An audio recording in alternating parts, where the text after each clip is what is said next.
Gracias, Sheima, por la invitación a estar aquí con ustedes. Mira, yo creo que visto desde América Latina, eh, yo creo que desde América Latina hay una concepción equivocada. Cuando miramos lo que en América Latina se dice España, en realidad estamos mirando al Estado español. El Estado español se compone de múltiples naciones y naciones oprimidas, naciones colonizadas dentro del territorio del Estado español.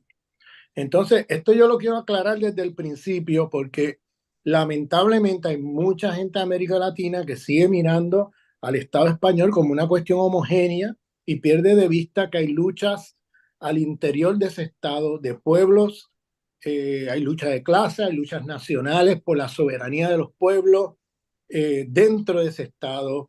Y eso se pierde de vista porque lo que nos llega a América Latina es el Estado imperialista español. Bien, eso yo quiero primero de plano aclararlo para el público latinoamericano que esté escuchando, porque yo creo que tenemos una mirada muy homogeneizante de lo que es el Estado español desde América Latina. Claro, eso se entiende por la historia que ha tenido ese Estado en nuestro continente y por el rol de ese Estado todavía al día de hoy como un Estado imperialista que se abandera de lo peor en América Latina. Y, y por eso entiendo de dónde viene ese escepticismo, pero tenemos que también decir que hay luchas antiimperialistas dentro del Estado español. Hay luchas soberanistas, hay lucha de clase, hay lucha de todo tipo. Entonces, tenemos que estar atentos y establecer los puentes de solidaridad entre unos y otros, porque en última instancia estamos apuntando hacia el mismo sitio, ¿no? El antiimperialismo es solidario en sus luchas, eh, cruzando fronteras y cruzando continentes. En segundo lugar, yo quisiera destacar que eh, dentro del Estado español, uno de los grandes problemas es cómo la izquierda españolista pierde de vista el carácter imperialista de ese Estado. Y no se da cuenta que al luchar por la unidad de España, están abanderándose de lo peor, es decir, están abanderándose del Estado imperialista español, están abanderándose de la unidad de un Estado que se ha demostrado una y otra vez de ser un Estado imperialista, opresor, no solamente en el resto del mundo, sino incluso dentro del propio territorio del Estado español. Entonces hay múltiples naciones adentro luchando por su soberanía y cuando tenemos a la izquierda españolista apareciendo en las naciones sin soberanía, pidiendo votos, pidiendo apoyo, no es otra cosa que el apoyo para centrar sus intereses en Madrid, para fortalecerse en Madrid. Esa izquierda españolista no tiene interés en fortalecer a los movimientos soberanistas dentro del Estado. Por eso aparece ahí Podemos. Fíjense que en un momento dado, Pablo Iglesias, en un momento dado llamó a votar BNG y ahora, en la última semana, apareció allí haciendo campaña por Podemos, centrando nuevamente lo que hace esa gente es agarrar el voto de, lo, de, la, de los pueblos sin soberanía dentro del Estado para fortalecerse en Madrid. Y entonces su agenda no es Galicia, su agenda es ni es el País Vasco, ni es Cataluña, ni es Andalucía, ni son las Islas Baleares, ni son las Islas Canarias. O sea, la agenda de esa gente es Madrid, Madrid, Madrid. Esa es su prioridad. Tienen el corazón, sus intereses, todo enfocado en Madrid. Entonces, quiero también aclarar eso de plano de que esa izquierda españolista no es antiimperialista. Muchos de ellos se declaran antiimperialistas cuando miran a América Latina, porque ven al imperio yanqui, pero ellos no ven su propio imperio. Es decir, lo que caracteriza el nacionalismo españolista, porque ellos dicen que no son nacionalistas, eso es lo peor de todo, que son ciegos ante su propio nacionalismo, pero lo que caracteriza el nacionalismo españolista es precisamente la ceguera ante su propio nacionalismo y su propio imperialismo. Y ahí, dentro de ese Estado, hay una izquierda y una derecha españolista, hay una izquierda y una derecha imperialista, que están todo el tiempo peleándose por las migajas dentro del Estado, pero que no tienen una visión descolonizadora de ese Estado. Es decir, cuando se trata, cuando aparecen los movimientos soberanistas fortaleciéndose, son los primeros que aparecen traicionándolos. Eso ya lo vimos en el caso catalán, cuando sale el referéndum, que era un acto de desobediencia civil de un pueblo, referéndum de autodeterminación, de sí o no a la independencia, el 1 de octubre del 2017. Recordemos cómo Podemos, Pablo Iglesias, Monedero, toda esa gente que aparece como antiimperialista de América Latina, todos se fueron del lado del Estado español a defender el Estado español, a denunciar el referéndum catalán, a decir si yo fuera catalán yo no votaría en ese referéndum, etcétera, etcétera. O sea, yo quiero aclarar también eso para un público latinoamericano que nos escucha y que no conoce bien lo que pasa allá adentro. Entonces, hay personajes que se nos aparecen en América Latina desde esa pseudoizquierda españolista que en América Latina aparecen como progresistas, pero cuando se trata del Estado español, están del lado de ese Estado imperial contra los pueblos. Esa es la parte que no se ve desde América Latina y mucha gente piensa que porque algunos de estos personajes aparecen en América Latina, líderes de Podemos, líderes de Izquierda Unida, etcétera, ¿no? Que aparecen en América Latina apoyando nobles causas, los cuales son bienvenidos siempre, siempre y cuando apoyen las nobles causas antiimperialistas de nuestro continente, pero no perdamos de vista que esa misma gente que nos está apoyando en América Latina se ponen de espalda a los pueblos en la lucha por su soberanía dentro del Estado español. No perdamos eso de vista. Hay que tener un ojo crítico porque esa gente se posicionan en su país con el imperialismo español. Esa es otra cosa. Se habla del Estado español, se habla de, pero no se habla de que el Estado español es un Estado imperialista. Entonces, el antiimperialismo en el Estado español pasa por primero que nada ser antiimperialista del Estado español. O sea, hay que ser antiimperialista contra el Estado español. El antiimperialismo no puede ser que sea antiimperialismo, soy antiimperialista contra los yanquis en América Latina, pero en mi país, es decir, acá en el Estado español, me ubico a favor del imperialismo español. O sea, ¿qué es eso? ¿Qué es eso? Y eso le pasa a mucha de la izquierda europea o la pseudo izquierda europea, donde tenemos, lo puedes ver en Francia, lo puedes ver en Inglaterra, en varios países donde esa pseudo izquierda francesa mira América Latina y están con los zapatistas y están criticando al imperialismo yanqui y todo eso, pero cuando están en Francia, están apoyando el imperialismo francés, están apoyando ese Estado, apoyando las políticas de ese Estado en muchas partes del mundo. Entonces, ahí viene una inconsistencia, una incoherencia impresionante. Entonces, es muy fácil ver la paja en el ojo ajeno y no ver la viga en tu propio ojo, ¿no? Entonces, digo eso porque estas cosas yo creo que para un público latinoamericano hay que aclararlas. Y el tercer punto es que yo me quito el sombrero ante el liderato del BNG, porque el BNG, precisamente por esas tendencias españolistas dentro de las naciones sin soberanía, crearon una confusión enorme hace unos años, donde tuvimos una corriente que yo la nombré como el beirismo, ¿no? Y lo mismo puedes ver en Cataluña con el junquerismo, que son una subordinación colonialista a la izquierda españolista.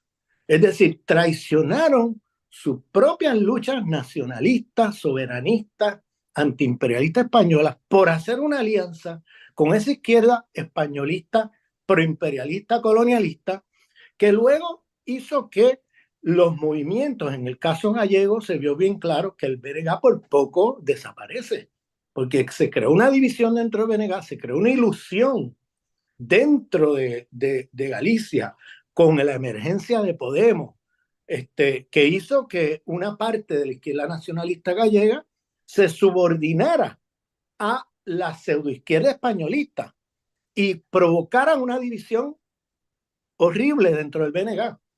Y yo puedo decir que me quito el sombrero porque el BNG, de casi haber desaparecido para mediados de la década del 2010, aparecer ahora como la segunda fuerza política de Galicia, realmente el liderato de Ana Pontón indiscutiblemente es un liderato de una sabiduría y de una estrategia política brillante.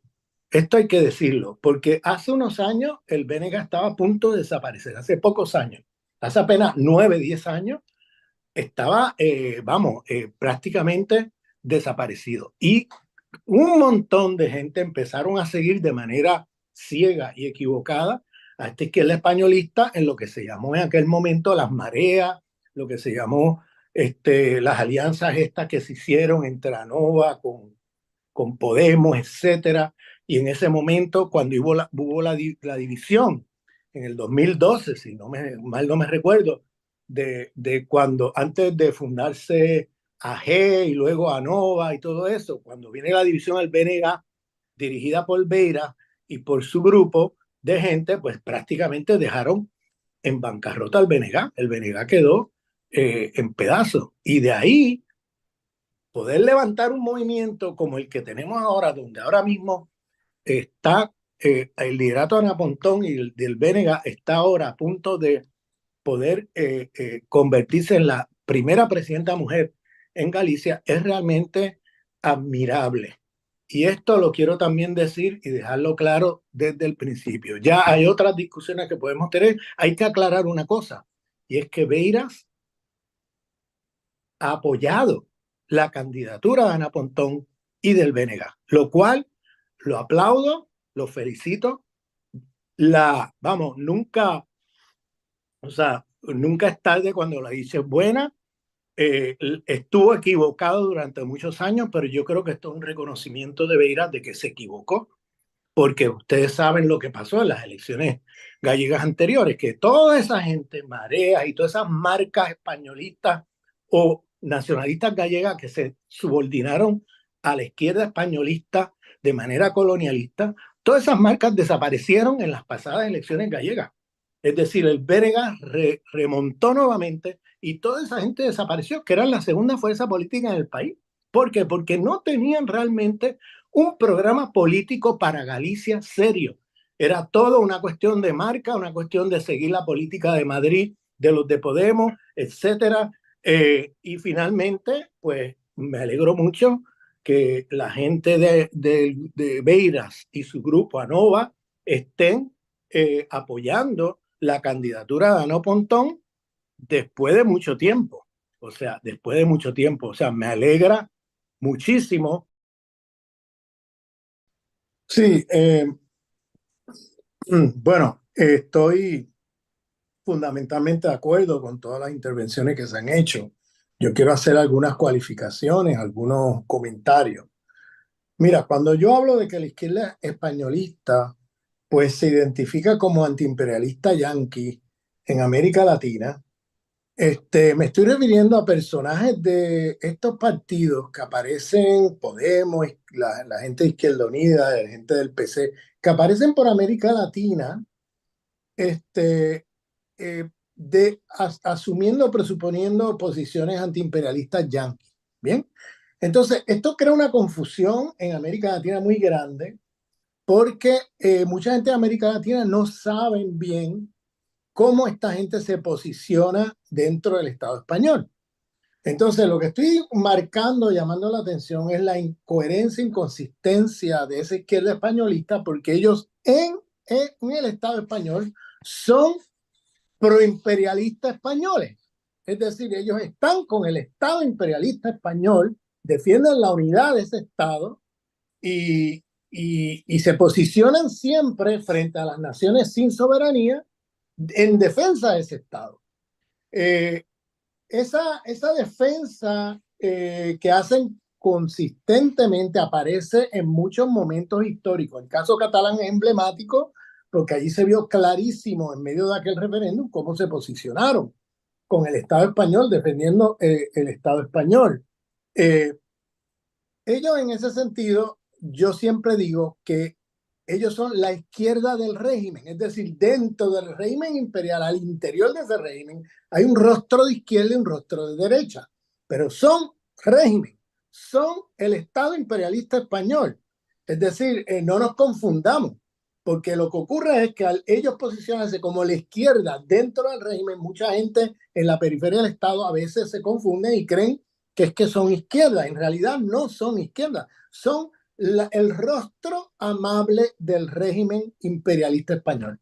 Y eso crea una confusión enorme, ¿bien? Porque en el fondo, mira, toda aquella campaña islamófoba de la cual participó esa izquierda españolista durante el referéndum catalán, durante muchos meses, fue lo que le dio vida a todo ese movimiento de extrema derecha como Vox. La catalanofobia fue un punto neurálgico y central del crecimiento de Vox.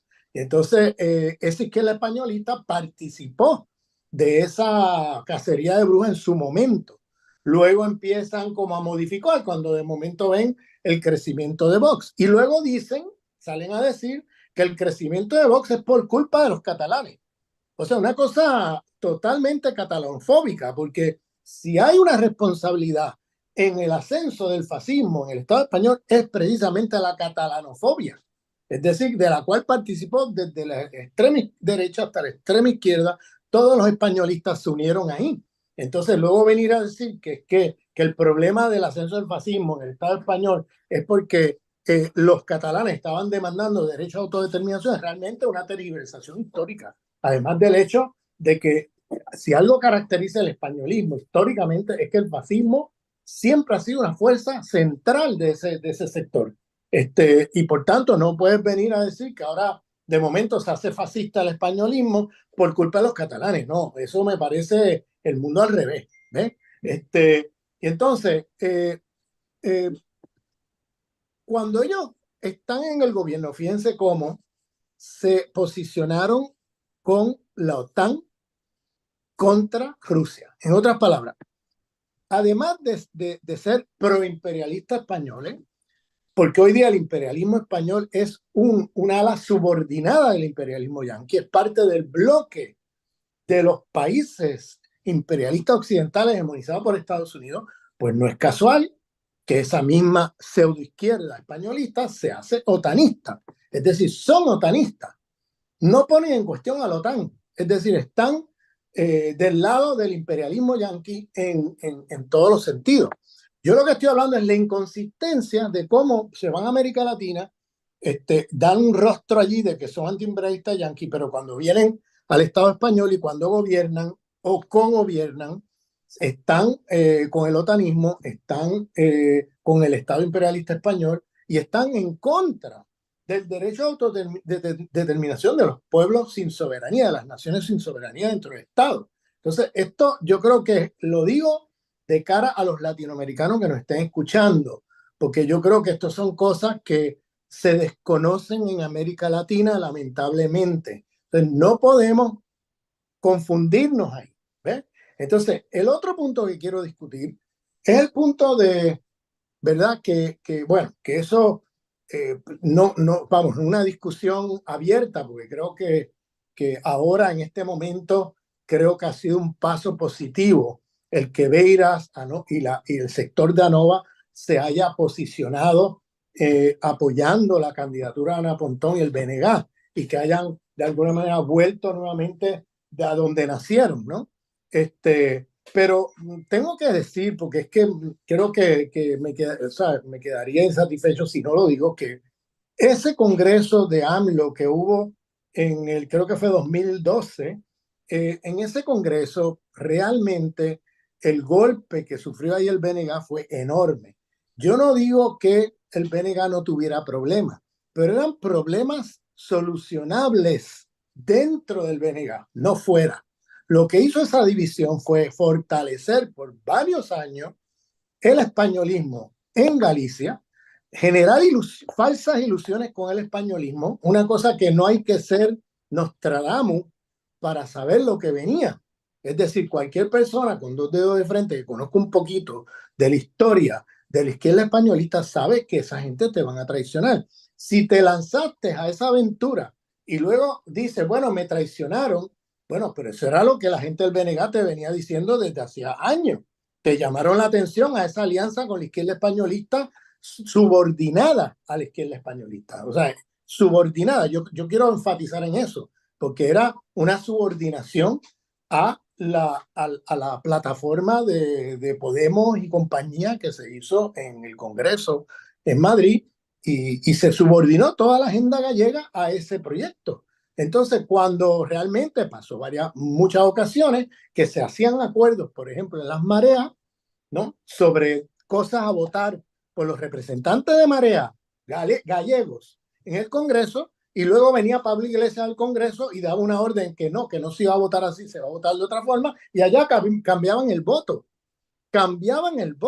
contra los intereses y contra la voluntad de los gallegos que mandaron un voto. Por ejemplo, me recuerdo uno de esos incidentes fue el presupuesto del diciembre del 2000, creo que fue 19, donde la única que se alineó fuera de hacer ese voto subordinado a Pablo Iglesias y traicionar el voto que mandó los gallegos en Marea, fue Alexandra Fernández, que fue la que se salió del alineamiento que tenían allí y llamó la atención a que se había traicionado la decisión de Marea, dándole votos a los presupuestos, si se recuerdan, donde dejaban a Galicia colgado con un corte de más de 30% del presupuesto.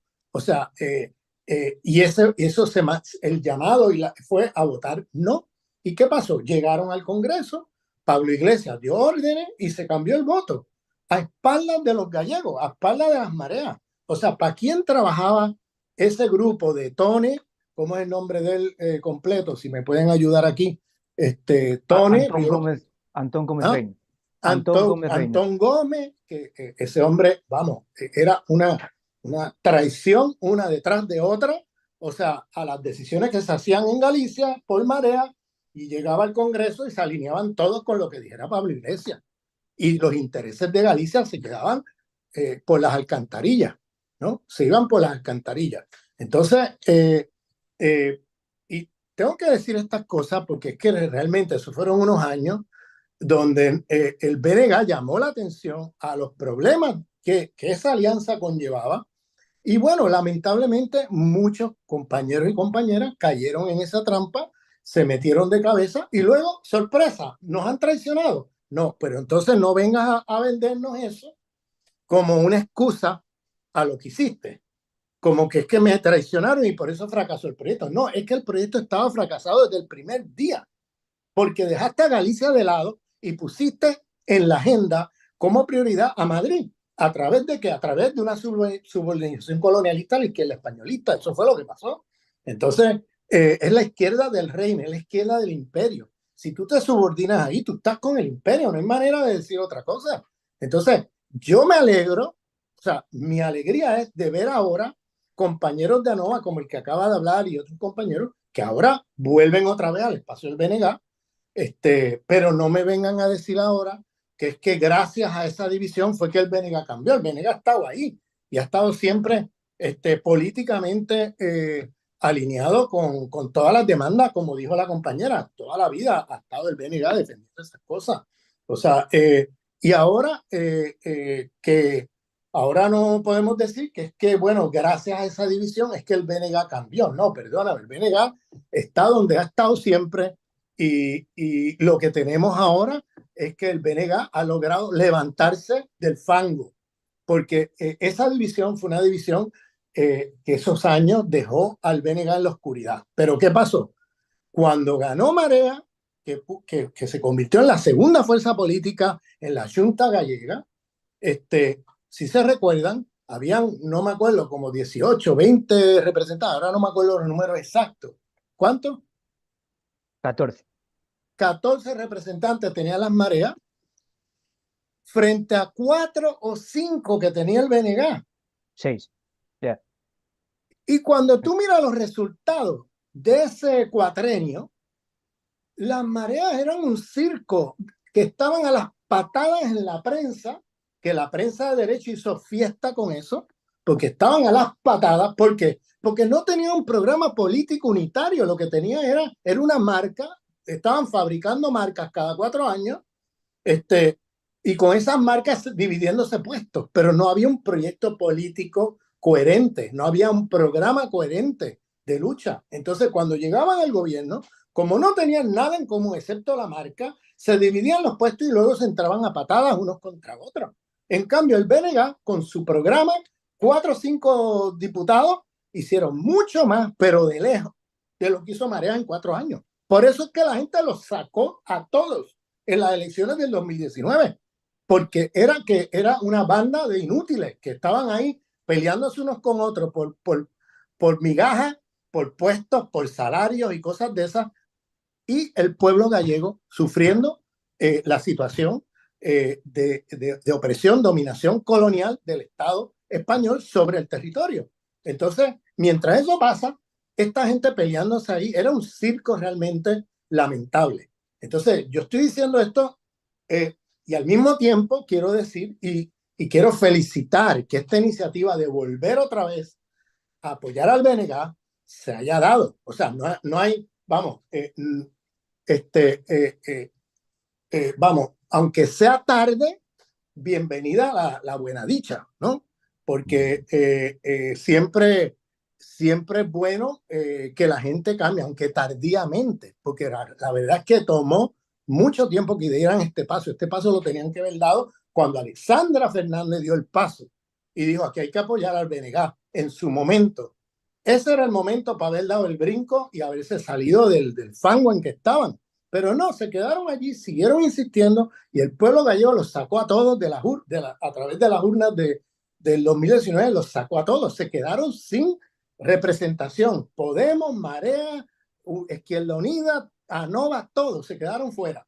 ¿Por qué? Porque el pueblo gallego vio el circo que tenían montado. Entonces, perdónenme, o sea, vamos, estas cosas hay que decirlas, no podemos ahora falsificar la historia. O sea, por eso es que el BNG regresa con fuerza, porque demostró ser la fuerza política única en Galicia que piensa desde Galicia, que se toma en serio Galicia y que siempre he dicho, y tengo un video por ahí esta semana, que los residentes de Galicia, sea usted gallego o no sea gallego, sea usted gallego nacionalista o sea usted gallego no nacionalista, todos los residentes de Galicia se benefician con un gobierno del BNG. ¿Por qué? Porque el BNG pone a Galicia primero, mientras todos los otros partidos siempre ponen a Madrid primero. Entonces aquí hay una contradicción que tiene que ver con una contradicción nacional, colonial, frente al imperialismo español.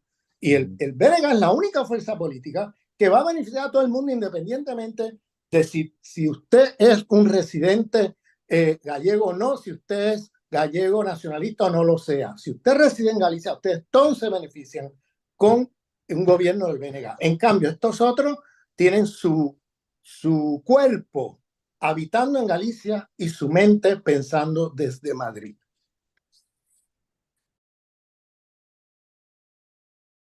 Sí, no, solamente decir que realmente decir que el BNG es una maquinaria electoral me parece también reduccionista, porque si se fijan, los partidos que componen esa organización son partidos de cuadro. O sea, la vieja tesis leninista del partido de cuadro, de la formación de cuadro, al final se prueba nuevamente, porque de todas las fuerzas políticas que en los últimos 20 años intentaron de alguna manera formar un bloque de izquierda en Galicia, los únicos que realmente han sobrevivido y han mostrado continuidad, coherencia y consecuencia es el BNG y los partidos que lo componen, que son partidos de cuadro. O sea, no es meramente una maquinaria electoral, es que son partidos de cuadro, de formación de cuadro,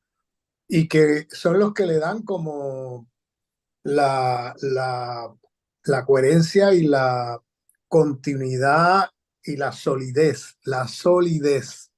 al BNG. Por eso el BNG tiene futuro.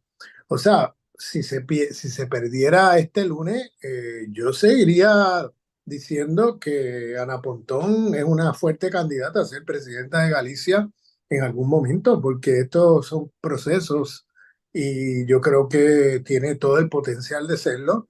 porque hay una continuidad fuertísima. El BNG tiene futuro por eso.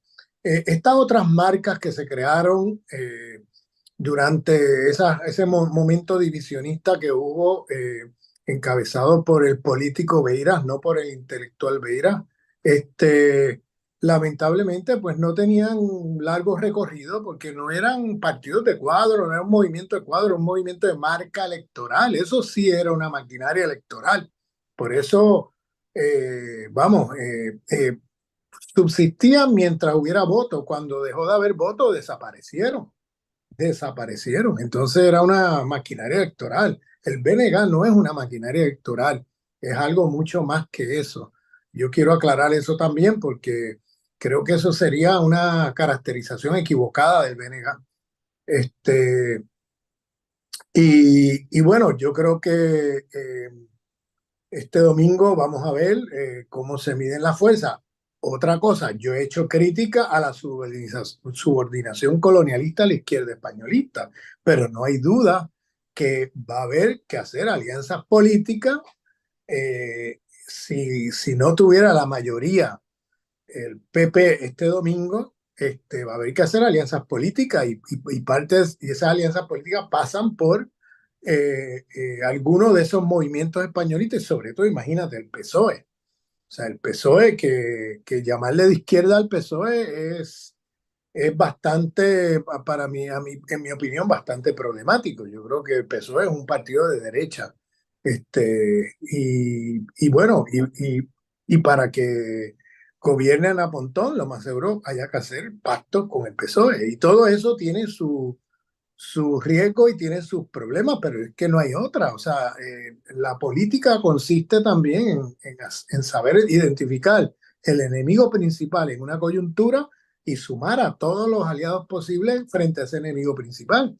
Y entonces digo esto para no caer en la idea sectaria de que ahora el BNG va a recorrer todo solo, ¿no? Tiene que haber un frente unido frente a un enemigo principal en una coyuntura particular, en este caso hoy contra el PP, y ahí se puede sumar todos los sectores que se puedan para la presidencia de Ana Pontón, pero ya esto es una relación diferente, porque ya no es subordinarse a la izquierda españolista, ya es otro tipo de relación de fuerza, ya es una situación donde el BNG es la segunda fuerza política del país y la primera de la oposición, por lo cual está negociando desde una posición de fuerza, no desde una posición de debilidad, como pasaba con las otras marcas que se crearon durante ese periodo entre 2012 y 2020. Anteriormente había dicho las elecciones del 2019, pero realmente son las de 2020, donde 2021, ¿no? Donde finalmente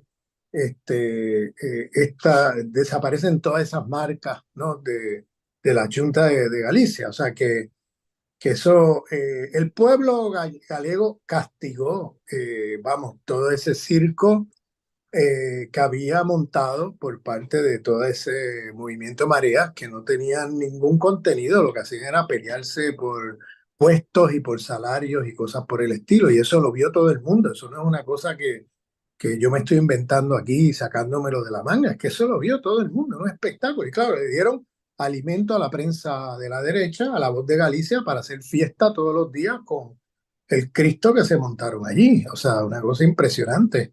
Pero, yo creo que hay que mirar, fíjense, cuando hay que dejar de mirar a Galicia y el proceso de la izquierda soberanista gallega como algo que les, como en comparación con País Vasco o los catalanes, ¿no? Como si fuera que Galicia le faltara algo. Y yo diría al revés, yo diría el paradigma del BNG, creo que es el paradigma que se impone ahora mismo. Porque si tú miras los movimientos por ejemplo, en Cataluña, pues estamos hablando, la mayoría son una especie de partidos socialdemócratas que no tienen ni de lejos el contenido que tiene el BNG como movimiento y frente político de izquierda. Y podríamos decir también que incluso en el País Vasco hay un giro a la socialdemocracia. de parte de los partidos de izquierda históricos. Entonces, el movimiento que se sostiene, que tiene realmente un contenido sólido, antiimperialista, antiotanista, de izquierda, es el BNG. Los demás patinan con la OTAN, patinan con la guerra de Ucrania, patinan con muchos temas. Entonces, digo eso porque hay que dejar de mirar a Galicia como en comparación con los otros, como si le faltara algo. Yo diría que a los otros le falta un BNG. Así es como yo lo diría. A los otros les falta un BNG.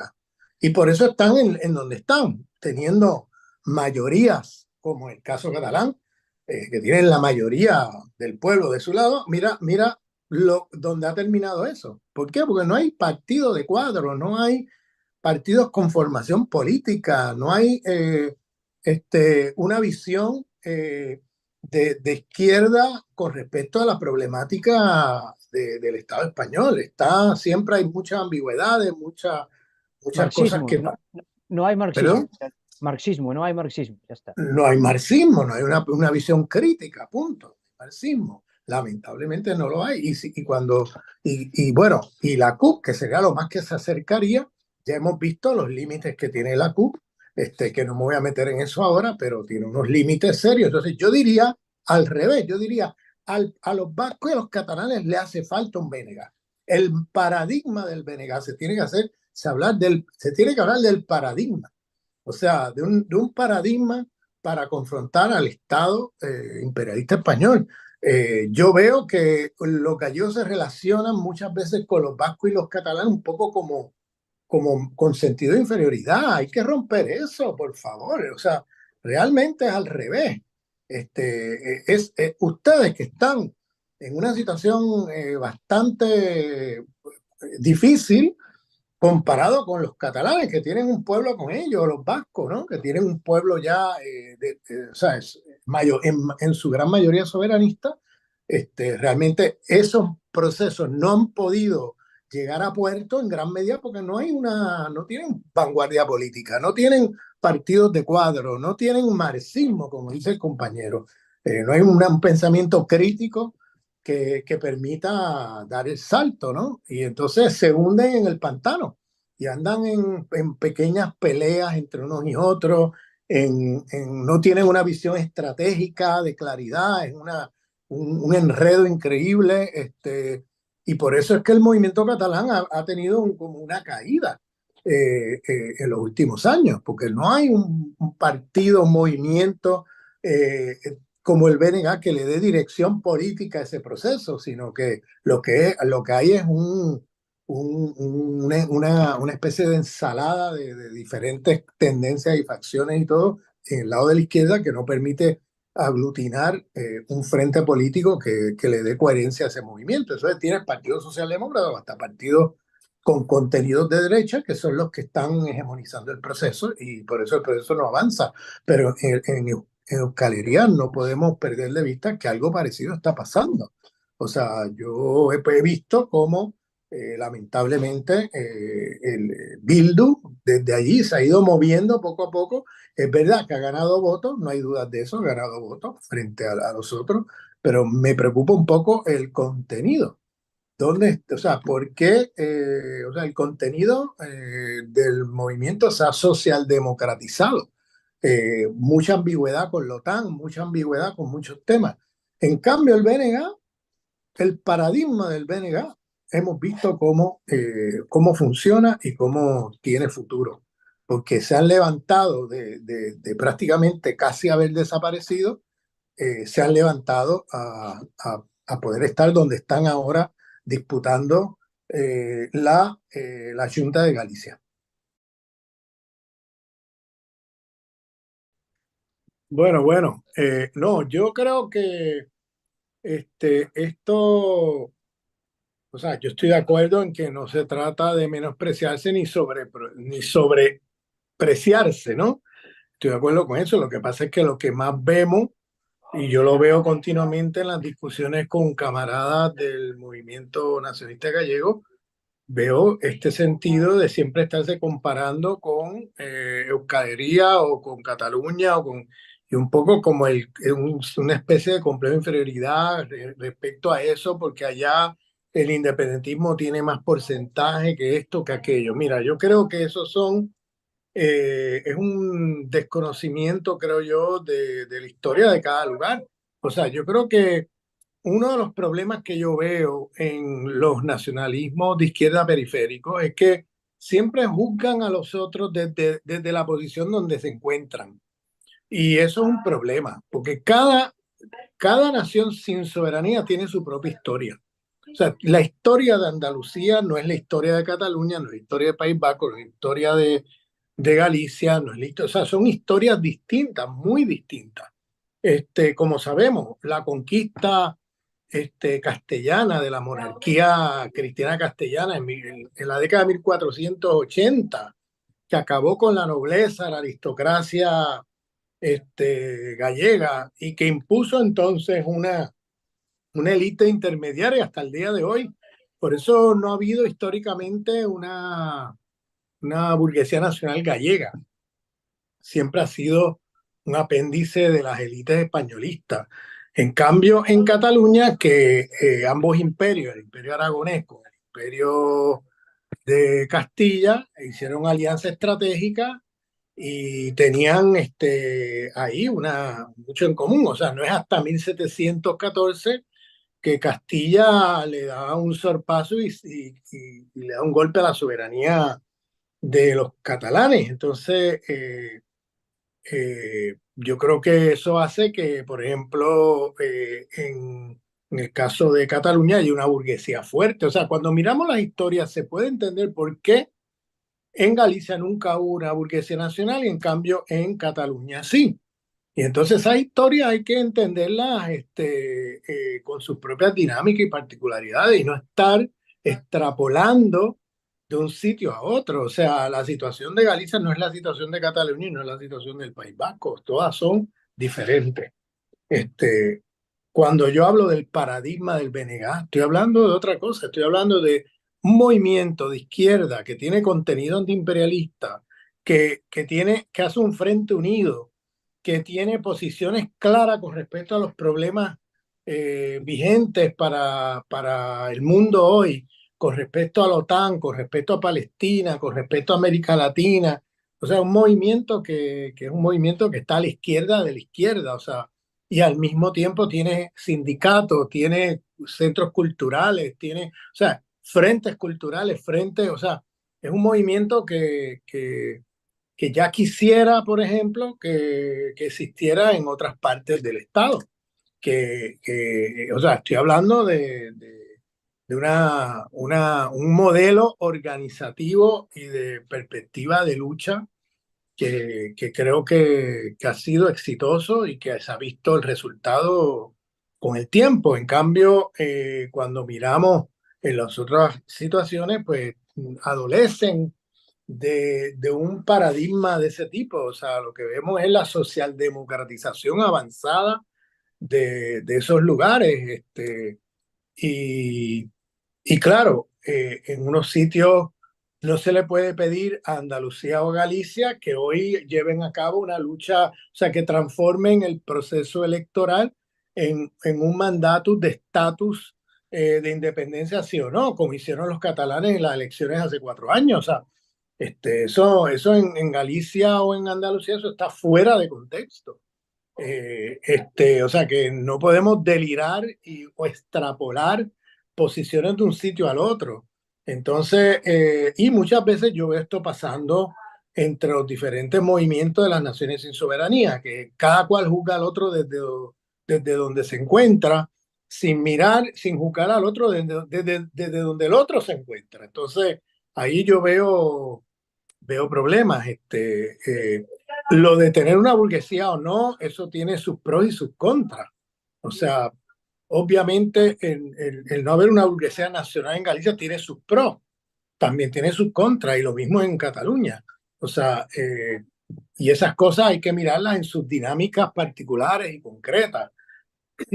Yo creo que el domingo vamos a tener una sorpresa Yo creo que el domingo vamos a tener un nuevo gobierno en Galicia y que va a ser muy importante para todas las luchas dentro del Estado español, porque va a llevar un mensaje al resto de las naciones sin soberanía, al resto de los pueblos del Estado español, de que sí se puede, sin aguar el mensaje, sin conceder en cuestiones de principio, manteniendo los principios y manteniendo la flexibilidad táctica, como bien ha demostrado hacer el BNG.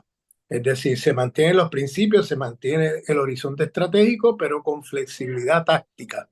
Muchas veces eso no lo vemos en otro. Por eso hablo del paradigma del BNG. Tenemos que estudiar al BNG y dejar de subestimarlo como se hace desde las otras naciones sin soberanía. Se mira al BNG con menosprecio, se mira al nacionalismo gallego con menosprecio, se subestima la capacidad organizativa, y yo creo que el domingo va a haber una demostración en Galicia de las posibilidades de transformación dentro del Estado, y vamos a ver desde ahí o sea, de ahí se va a levantar un tsunami que va a arropar el resto del Estado. Porque si en Galicia se puede donde quiera en el Estado español. Esa es la demostración que va a hacer Galicia el domingo, de que sí se puede. Muchas gracias.